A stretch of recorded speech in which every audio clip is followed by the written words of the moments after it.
For this video, I really want to touch on something very important, that is goal setting. Now, it is said that only 3% of people go through life having a goal. That's a wonderful statement because look, it's not even a statement, it's a finding. Without goals, you have nothing that you are playing against. It's like having a football match that is being played and there are no goal posts. So when a year ends, you don't know what you put ahead of you and you don't know what you have achieved. Now, 5 years down the line, you still look at your life and you don't know what you have done. But I really want to tell you in this video that sit down and look at what you want for your future.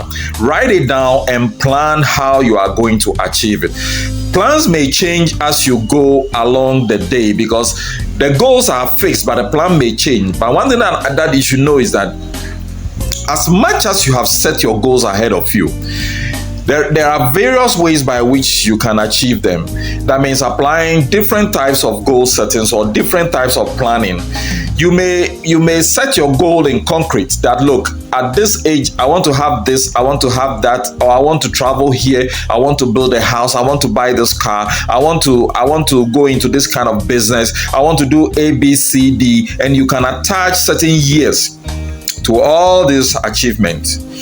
But the other aspect of it is that the plans by which you want to achieve these goals may be changing by the day because of economic activities, because of your health, because of monetary issues. So in actual fact, your goals can be written in concrete, but trust me, just put your plans written in the sand. Because if it's written in the sand, you can always try to change it and adulterate it, and you can try to adapt it so that it can go in line with the goals that you have set. But one terrible thing that you should never do is to go through life without any goals. I want to really encourage you. Go over life, look at what you want, set some goals, and try to achieve them. And then when the plans are changing, don't get too worried because the plans may alter, but the goals must remain fixed. I'm believing you can do this and you will surely achieve in the end. Thank you for listening. I'll see you in my next video. Bye-bye.